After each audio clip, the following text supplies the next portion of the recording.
You're listening to the Outdoors Group podcast. This podcast is a call to arms to get children and young people outside again. It's your one-stop shop for all things outdoor, child, young person and education related. Thanks for tuning in. Today I'm delighted to be on tour again, just outside Moreton Hampstead in the middle of Dartmoor. I'm here to talk to Anne-Catherine Hendry, a member of the Landworkers Alliance and an impressive person with many strings to her bow. She's kindly agreed to join me to talk about what the Landworkers Alliance do, her work as an outdoor learning teacher, and the importance of empowering the next generation in order to further the land justice movement and protect the world in which we live. Thanks for joining me today. Brilliant, yeah, it's a pleasure, it's great. So I think obvious first question for me to ask who the Landworkers Alliance are and what do they do? So the Landworkers Alliance are my union when I work as a small-scale grower producing vegetables. And they are a union for small farmers, agroecological farmers, also foresters, fibre producers, so it's quite broad. Oh, it's quite broad. Yeah. Okay. Yeah, and I think that's what they're set out to do as well. They are a union, and they are very much led by democratic principles, and also they are my support network, and then also they lobby government. They really try to influence policy towards better land justice and a more fair food system in general. Yeah. Okay. Why did you join up with them, and how do they influence what you do? And actually, what is it that you do? I think, why did I join up? I mean, I've known about it since its inception, so that's like, I don't know, 15 years ago maybe. Okay. They've been going for a while, and I've always been fascinated with it because I suppose it's about having a support network and about connecting to other people who are interested in this kind of thing. If you're just somewhere on a farm, it can be quite sort of lonely isolating, and disconnected. Yeah, exactly. And just knowing that there is a whole load of other people who are really thinking in the same direction and have that for a vision, that really, really helps. And also, I'd say I joined them because they are really a union of people who work on the land, and it's not just about what we all think about what should happen, it's the people who are doing the doing. And that is quite an important factor for giving me optimism. I mean, the attitude towards it all is one, and then the other factor is definitely that they're all practical, out there doing something people. So And do they have the opportunity to meet with other kind of members of the Landworkers Alliance in your area and kind of share best practice and things? Yeah, so there is that. There is there are regional gatherings, things like that, and then also for the last 3 years there's been a really cool festival in the summer called the Land Skills Fair. Oh, amazing. Where's that? That has been in Gloucestershire. I think they had funding for doing it for 3 years. Okay. And that's been really cool to just hang out with all those people for a few days. Lots of like-minded people. Yeah, exactly. And as you say, like that optimism for the future. And so many young people. So many young people. I mean, I felt old. And there's just like all the sort of generation that my kids are. They're, all the young people setting out to go into this kind of career, which is quite exciting. That's cool. What does your growing look like? Because obviously, like we mentioned earlier, that it covers quite a broad spectrum of people, the Landworkers Alliance. So what's kind of your growing situation? My growing situation is I have you can call it a strip field. It literally, that's what it looks like. Okay. For all my staples, and it is that shape and size because I use working horses for cultivation. So long and thin is really beneficial for that. So they can go up and down. Yeah, exactly. And the turning is the bit that takes the time and that they don't enjoy so much. And then, I've got a French cultivating tool that with many different attachments. So they that's what they do. And I have that on some neighbours' land, which I suppose, I can't even say I rent it. I use it in exchange for them having all the food they can eat. Yeah. What a perfect setup. It's really brilliant. They are absolutely brilliant people. Then I've got I suppose it's an allotment size plot here for all the like everything that needs more attention and picking all the Needs time, you like nearby, in the summer, like peas and beans and greenery and all those kind of things where soft fruits and things. Definitely. I've grown a lot of soft fruit. It's been quite overwhelming. Have you? You've got a freezer full of berries. Yes, pretty nuts. I think that's sort of the main setup, and it's only been my second season of doing the bigger plot. How's it gone this year? It's been brilliant. Yeah. I mean, weirdly brilliant, because we've had such bizarre weather. I've noticed some things that have been influenced by the weather, but it's been slightly better than the previous season in terms of we had desert conditions. Our soil here is very free draining. Okay, so it gets dry really quickly. Really dry, and you have to irrigate and everything, and it gets hard work. But anyway, I was just trying to think back to the summer, because it was really hot in June, wasn't it? And then really really wet. I mean, my potatoes all stayed a bit small for the drought in June, because I've grown second earlies, and then other things like the squashes have grown slightly too fast, and they are not as good as keeping. They don't last as long. Exactly, which is, I think down to the fact that they just exploded. Just grew all a bit faster. Anyway, there we are. Do you grow any like heirloom varieties of stuff, or do you just kind of pick your favourite things that you like to eat? And I think more the latter. I mean, I also get totally carried away when it's like my Christmas present to myself is doing the seed order. And then I look at that, like the Real Seed Company and Vital Seeds and things. And they have the best enthusiastic description of all these new things. Then you're like, oh, I'll put that in the basket exactly. And it's really fun though. And I try things out. It's fun to try things out. What's your favourite thing that you grew this year? My favourite thing to grow in general is carrots, because they grow really well here on my plot. And they never let me down, and they're just totally delicious. Yeah, excellent. I was just sorry, I got distracted thinking about carrots, because my veg bag keeps sending me like the amazing rainbow ones in like purple and yellow and stuff, and it makes me happy every time you cut up the carrots. Pretty cool, isn't it? Like marbled pink and white inside. Exactly. I mentioned earlier that you're also, as well as growing, so the growing's kind of, is that like a hobby, kind of like that's your lifestyle thing aside from work? I suppose it's too big for a hobby. Yeah, I was just about to say hobby doesn't feel like the right word. No, it definitely doesn't. No. It's more like a small business in terms of I also do sell the stuff that I grow, and there is an element of it isn't really a business in terms of I don't get paid particularly well at all. It's not a wage creating business. No. It's a labour of love. It's a labour of love, and any money that I do make off the veg sales, it's almost like it's a bonus. Yeah, and probably ploughed back into the land. Yeah, with ease. It's, the next seed potato order or whatever it is, just soon, it sort of covers its costs, I suppose, that definitely does that and creates a bit more over the top of that, and pays for the land rent in kind. Yeah, perfect. So for your actual income stuff, we mentioned earlier that you're an outdoor learning teacher, so how does that link into the ethos of the Landworkers Alliance, and what does that look like in practice for you and the young people that you work with? I teach at Morton Hampstead Primary School, and I've got a really good niche. I love my niche. As part of the team there, so I'm employed by the school to cover the teachers' planning time. So they all get an afternoon, don't they, every week to do their planning and preparation.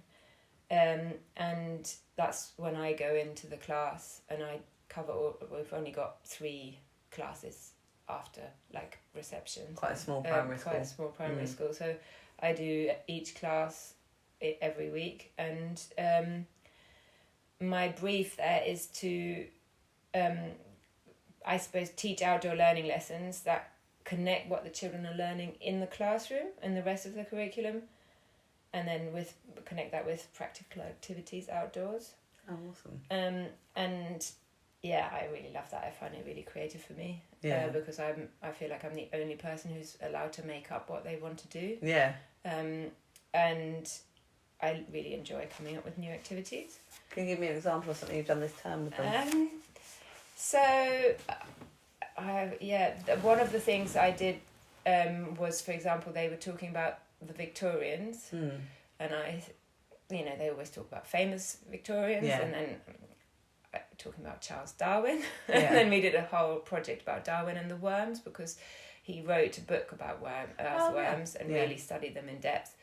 And then we built like worm observatories, and we did a whole sort of growing project on the back of that, and and they got really into it, and like imagining what the world looks like underneath the soil, underneath the surface.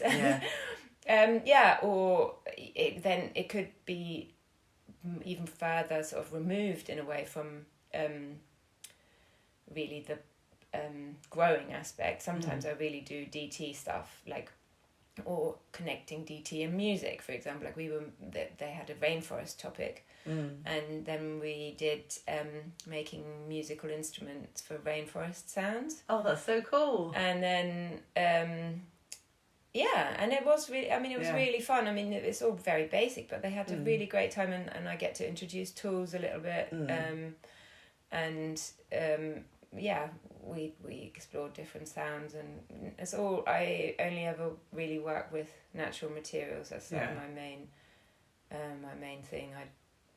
I don't really ever use the screen even for the like introduction bits in the classroom, because I think they're already saturated with that anyway as it is. Nice. And like I don't get involved. It's such a blessing. Don't have to even know how to turn the thing on. It's so great.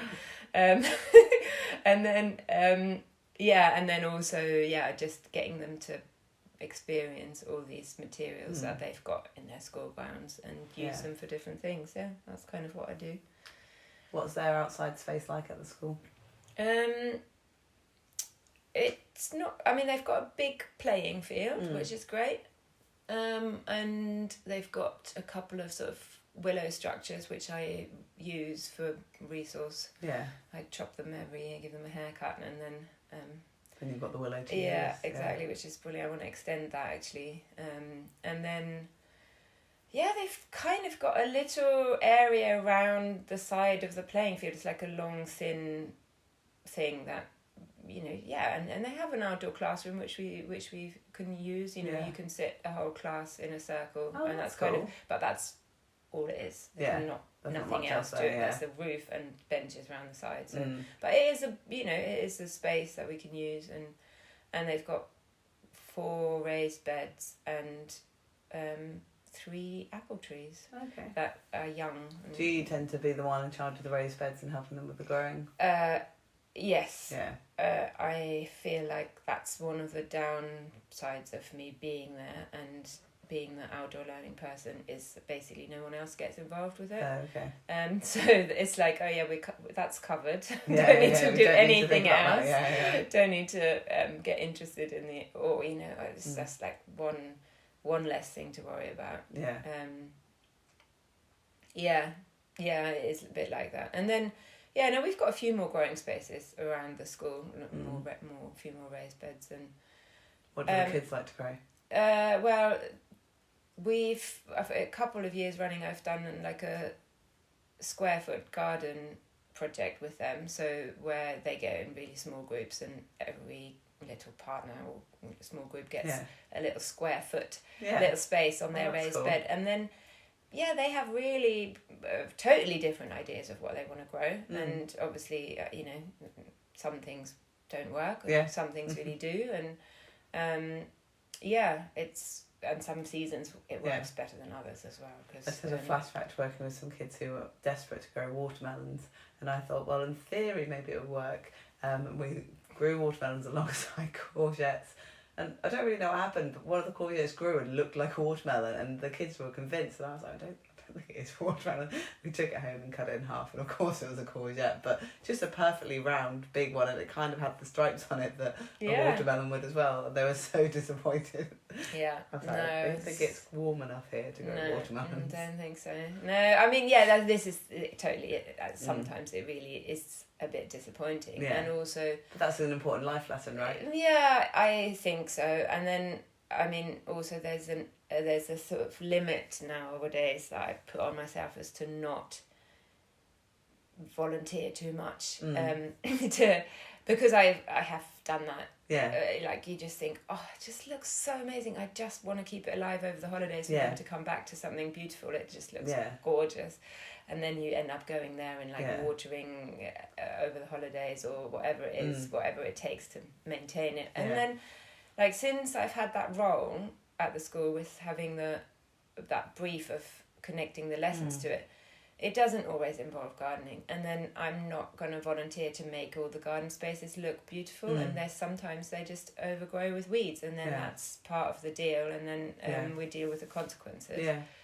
And again, that's quite realistic for the kids, isn't it, to know actually if you don't maintain a space, you need to do some work before you can use it. Yeah, exactly. And if we've got parents involved occasionally to help sort stuff out, and there's now I've had this little funding pot to reach out into the local community a bit more, and well, that's parents but also other community groups.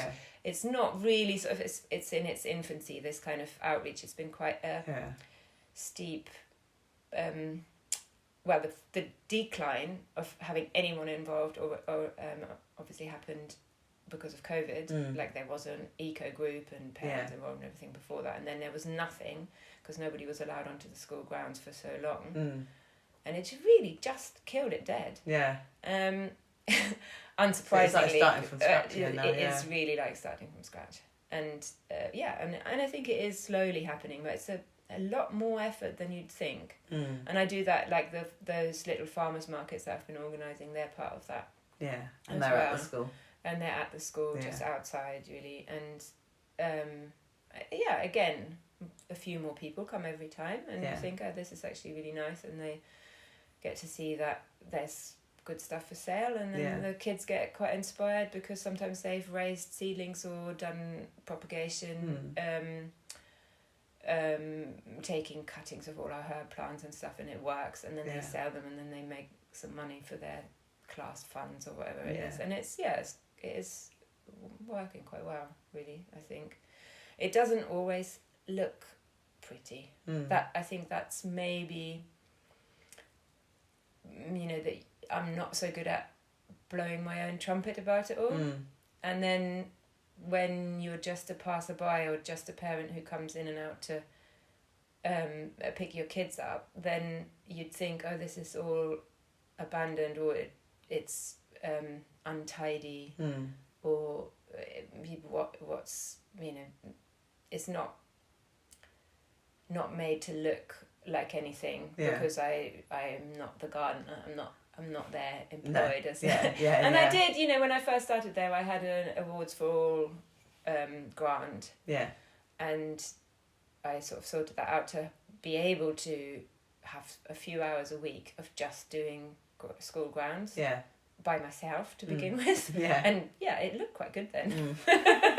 But now I don't have those hours, so if I'm there, I'm always there with a lot of children, and we're doing sometimes completely unrelated things. And you've got other things to be doing, so exactly. What kind of skills are you trying to pass on to the children, and how enthusiastic are they about learning them? So I think one of my really big ones is joined up thinking. Okay. Just connecting all those dots. Connecting all the dots. So because of also the way I make up the lessons, they're often connecting 2, 3, 4 subjects on just about a theme. I mean, I think that's what you call project-based learning. Or holistic. Exactly.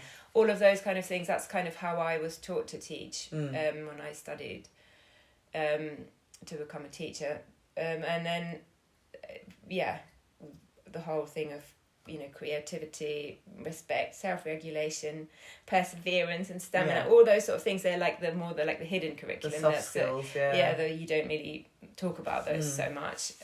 But then, a lot of fine motor skills, because I find that you really see how it disempowers the children when they can't make their hands do what they want to be achieving, and there's like the gap opens up really quickly throughout primary school, throughout those years. So in the beginning, like year 1, 2, they still feel kind of pleased with what they make, even that there's not that expectation that it should look like something, and then that comes in throughout the next few years, and by the time they're in year 6, and if they can't make something look good or work, or can't use a tool, or they get very frustrated and they start opting out, and they start evading the interaction, or some, you just sort of see it's like frustration and a bit of embarrassment, and really where if you build those skills, then the opposite effect happens really quickly, because that satisfaction of when you've made something that works or looks good, or you've used, it's like that feedback that isn't just somewhere in the ether, or someone that some other grown-up has said that that's a good thing or that's a bad thing that you've done. It's like the judgment gets taken out of that interpersonal interaction. It becomes like a really direct feedback thing by what's happened in physical reality, there, like whether that's growing something. Physical item, exactly. There's something there that tells you, I did something. It had an effect. Really big sense of achievement. Yeah, and I think that's one of the big things really. And then I mean, they really generally like it. The way you described it, I thought if I was a kid, I can imagine that being my favourite afternoon of the week. I think for quite a lot of people it is like that. But then some of them really struggle with the fact that it's less structured. It's because I often work with quite big groups, I have to rely on sort of self-motivation and self-regulation a bit, and it's also just my natural instinct to rely on that, and but for some people, for some kids, it's really difficult. If it's the first time they've had to do that, then they're not being prodded by someone else to get something done. Exactly, and then also they're so cooped up that one afternoon a week, then to self-regulate to yourself to do something sensible in that big space. It's really hard. Yeah, it's hard for them, and when it's just a few people in a group that can't focus, but the general, the majority works, and they enjoy it, and they really can, and they can get really creative within it. I think, I can live with that. Yeah, exactly. Yeah. And hopefully, as time goes on, those ones that are struggling to regulate will start to regulate more. And I'm kind of, I feel like that's, I can live with it and be relaxed with some people not coming out with any products immediately. They're just on their own journey, and it might be a different pace to one of the other kids. As well as working with the young people, you're also involved at the other end of teachers through your work with Growing Devon Schools. What is Growing Devon Schools, and what's their goal?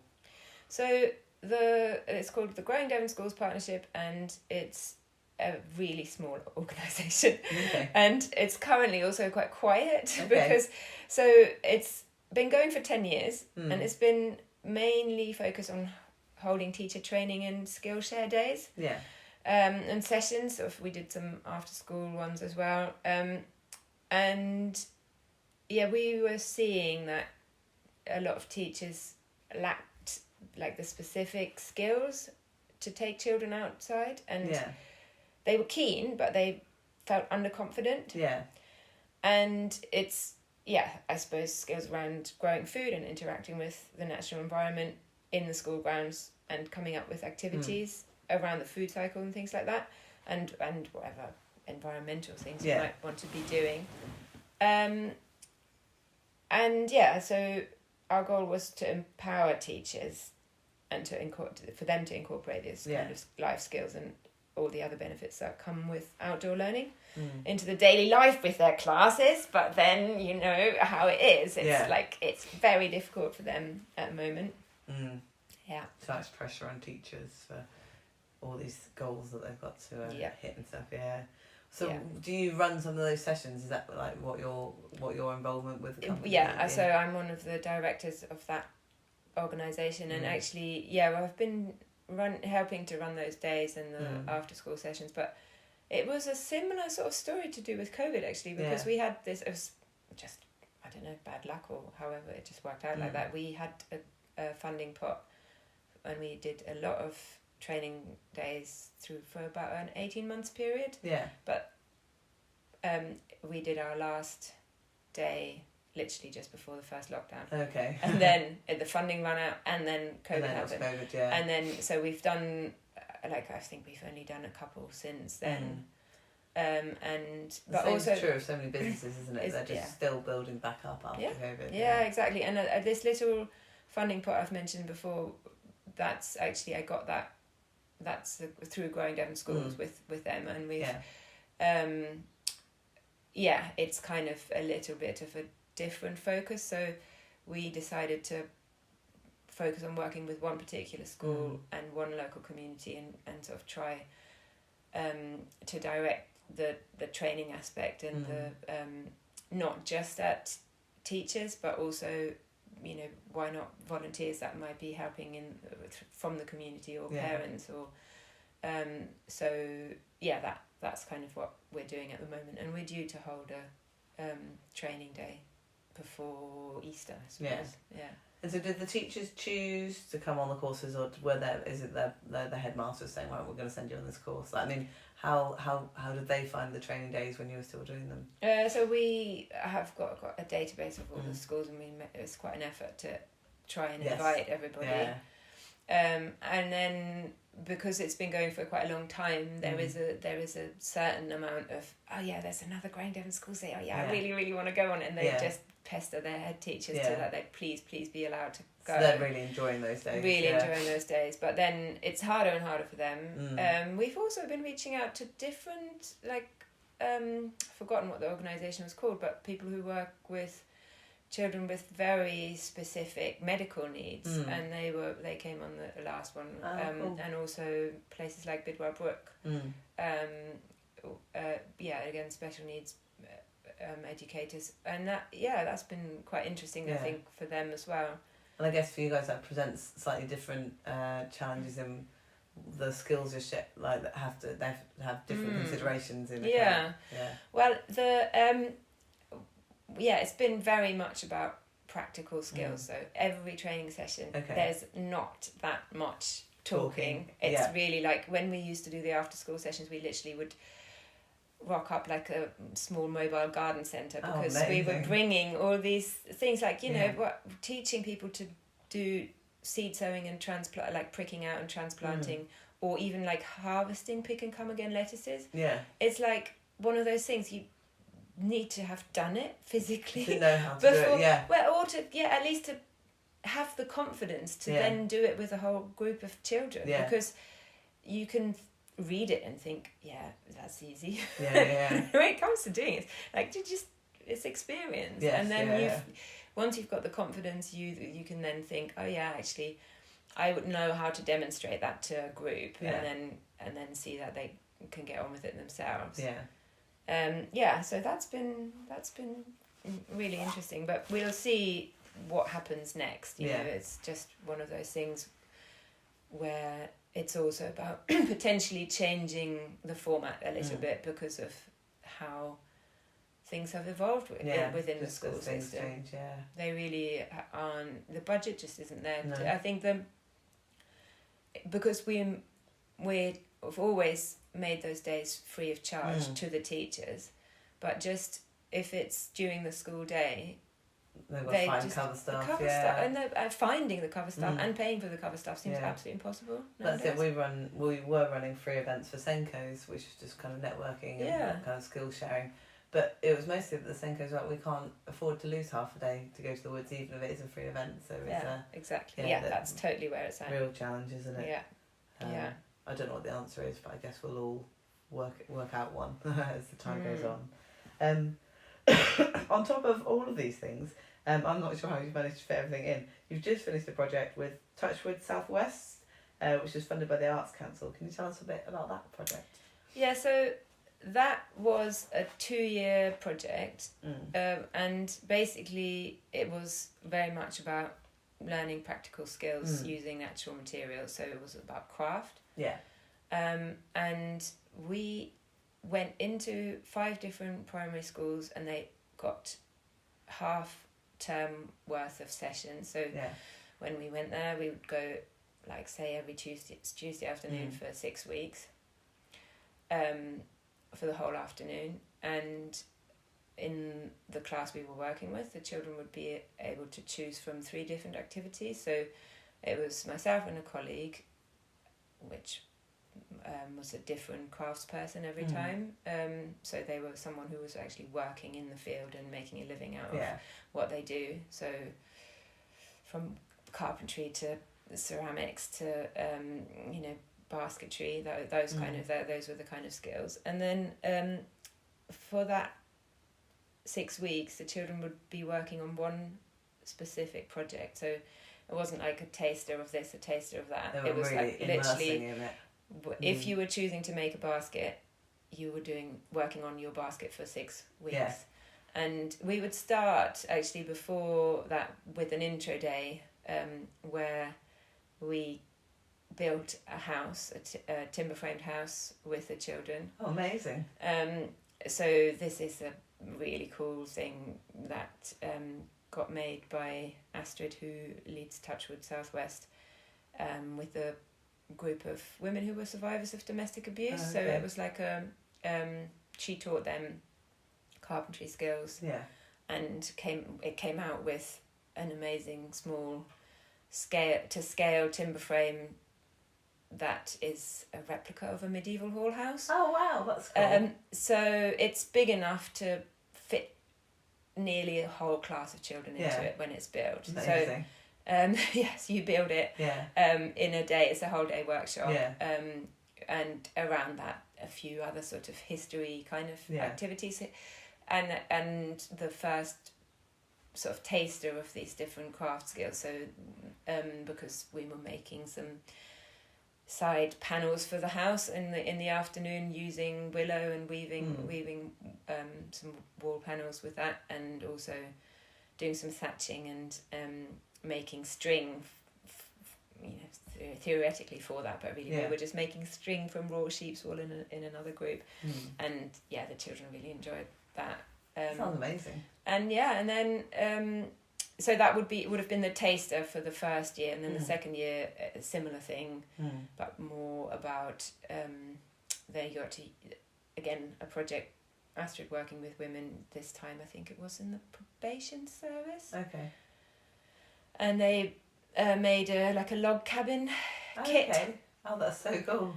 And then so one group would be building that at a time when we'd swap, and then I was doing something to do with all the materials that are in buildings, so a bit about what buildings are where in the world, looking at a few examples and where is that on the globe, and then what materials are they built out of, and what time in history are they made, and then really looking at all the different materials that you can use in houses, and then also thinking about what happens at the end of their life. So remarkably, all the houses that were built out of wood and clay and sort of whatever cob buildings that were, they're all really old, and they're still around. They stood the test of time the best. And then the ones that are modern and have got all this whatever petrochemicals and concrete and everything in it, their lifespan's only predicted to be 60 years. That's their regulation. Wow. Can you imagine? That's insane, isn't it? Absolutely insane. Anyway, and then asking the kids, so how long do you think, if you weren't using this house anymore, how long do you think it would take to disintegrate and rot down and become part of the earth again? And then they all knew, really, they all knew that, that's really sort of plastic, isn't it? That we don't, that takes whatever guess, they have wild guesses about numbers, but they were very big numbers, a really long time, a really long time. And then thinking, so this is like hard mud, I'd bring in the materials themselves for them actually to look at, and feel them, and and they know that a piece of wood rots down, fairly quickly, and then the mud bricks, whatever they are, that if they get water on them, that you can destroy them pretty quickly. So that was quite interesting as well. And then we were there 2 times, 2 half terms, and over the 2 years in each of the schools. That sounds like a really successful project. It was very successful. It was fantastic. I would happily do it again straight away. And we did some collaboration through that with the Growing Devon Schools training days. So, bringing some of those craft skill techniques to the teacher training days as well, and various other. But it was just that was harder, way harder to reach out to the teachers. Being there directly with the children. But you would have thought it would be so great if, because these materials are free. Virtually free. Some of the willow we maybe ordered, but you can use stuff out of the hedge for a lot of things. And sheep's wool you get given left, right and centre. I was about to say, one of the homemade groups that we worked for ended up with about 6 fleeces at one point. Yeah, exactly. We were like, we're going to card them all, and then we soon learned that trying to get children to card with the brushes was quite a time-consuming process. Yeah, exactly. But then it's really interesting that you say that, though, that those kind of activities, somehow there's something about them that the children just absolutely love. Some kids just spend hours and hours over doing and over, something that is like that. One time I've forgotten what we were making.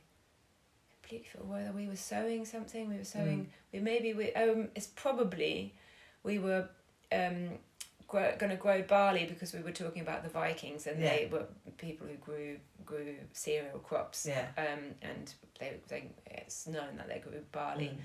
And I only had chicken food at home with mixed corn with barley in it. And they had to pick the barley out.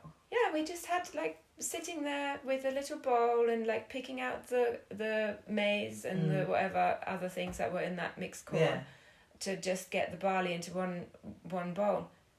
They loved it.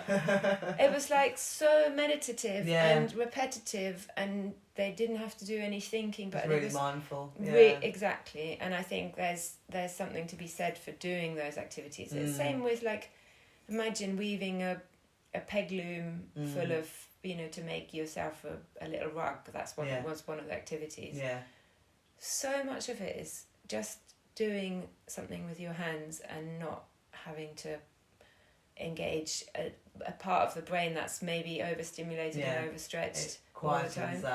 Really amazing. And it gives, then they have opportunity to talk about other things, maybe with the people that they sat next to. And a lot of the teachers commented on the sort of atmosphere that would sort of descend on and then they called it therapeutic. That word got mentioned a lot.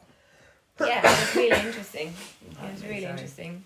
I was about to say for our school leader training course, they have to do 3. This is adults, obviously. They have to do 3 woodland crafts over the week, and one of them's always spoon carving. And the afternoons when everyone's carving, it's honestly, it's like meditation within the woods. It's just everyone's in their own space, and it's quiet and it's calm and really peaceful. And it's really important, isn't it, to be able to give kids the opportunity to experience those feelings, because actually in so much of life they won't have those opportunities. Yeah, I think it's very true. I mean, hopefully it'll inspire them to find a way to replicate it at home. There's an element, especially at the moment, where you just think, that's exactly what they need. It's pre-Christmas, absolute manicness. And and so much overstimulation of audiovisual only, and that whole thing of working with other senses or engaging them and not just hearing more and seeing more and creating more pent up energy. Really, we could do with a lot more of that. More of that right now. Yeah, exactly. There's a common thread that's really clearly running through everything you do. Can you talk about what ties all the things you do together, and kind of what motivates you and inspires you to keep going with your work? I feel like there's sort of been some kind of answering that in a way in the other question, sort of to do with, I really feel like the need teach those more hidden qualities. And I think it has something to do with the fact that I decided to become a teacher. I wanted to be a primary school teacher from when I was 11. Oh, wow. Because I really realised at the time that there were serious problems with the way humans were treating the planet. Yeah. And I had that intuition that really the only way that was going to change was if you started teaching kids. For them to then to know what they need to make different decisions to what grown-up people were doing. And I also wanted to be a farmer, and I've always been very much in the outdoors and those two things together really. I do both of them, and then you get to do what you wanted to do when you were 11. Which is great. Exactly. Well, and also there's not really that much of a distinction between the different things I do. They really, for me, they are kind of one and the same thing, and it's ever clearer, like, you know, through growing up and then whatever, learning about teaching, and you learn about sustainability, and you learn about all these different things, and you just know, they are all the same thing, really. All things are connected, and it just everywhere the little links. You know, it if I teach the kids how to grow a carrot, that is totally directly linked with my growing experience and what I do, or if I bring in vegetables I've grown to teach them cooking, and then a small bit of it, they just speak for themselves. Those things they like, it doesn't go through the head. It definitely grows, you know, the fact that they've eaten those things or they've had that experience. They taste different, they smell different, there is mud involved, it's a completely it's a different thing, really. And I suppose how it links to the Landworkers Alliance stuff is in a way, I suppose it's support for me to keep going with all this kind of thing, but also I would actually really like it if the Landworkers Alliance had an education aspect to it, where they did venture into interacting with the school system, because that's where all these children are that aren't able to have any connection with it from their upbringing or their parents, or you know, their but then they really thrive on it when you give them that opportunity. And I can totally see that it's I mean, we've talked about the difficulties of engaging with the school system. It's not easy. No. It's a massive uphill struggle, so I can understand why it's not yet happening. But I would do really like it. And I like the idea. I'd be up for getting engaged with that somehow. I haven't quite yet found the way. Still got time. Yeah. So before we wrap up, if someone did want to find out more about the Landworkers Alliance or get involved, what's the best way for them to do that?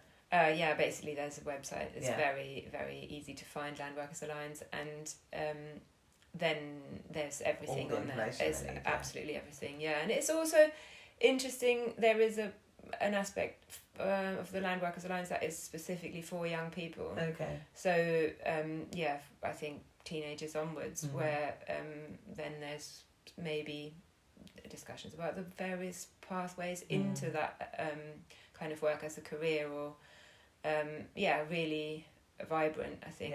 And like I said, it's great to see like that whole generation being of young empowered, people. And you can see like the courses that are offered of various types of agroecological farming and forestry and all these things.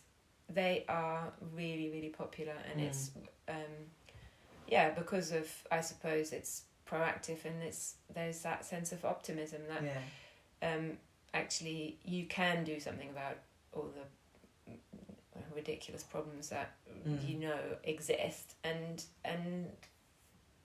doing something practical like that is way more empowering than to just...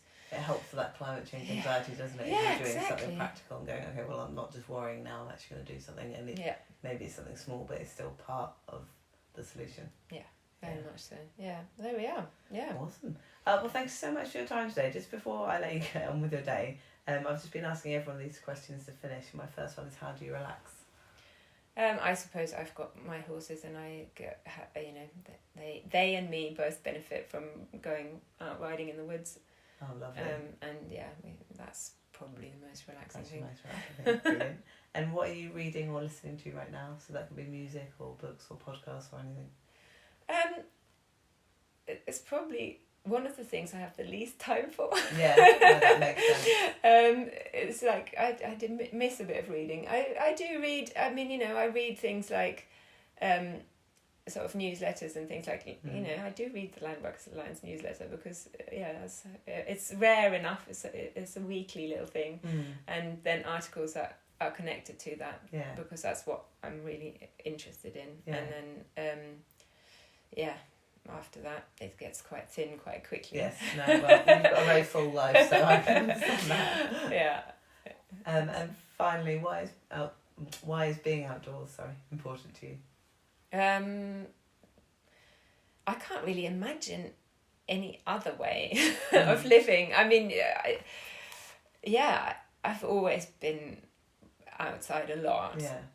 And I live very rurally, and I'm outside all the time, and I've lived, living in a house is quite a novelty for me. So, it's almost bizarre to be like that from a many years of living even more outdoors than I am now. So that's brilliant.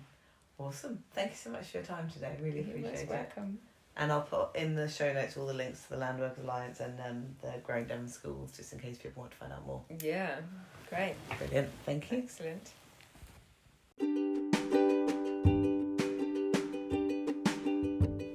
A big thank you to Anne-Catherine for inviting me to her beautiful home in the middle of Dartmoor to talk about the Landworkers Alliance and her work as an outdoor education teacher.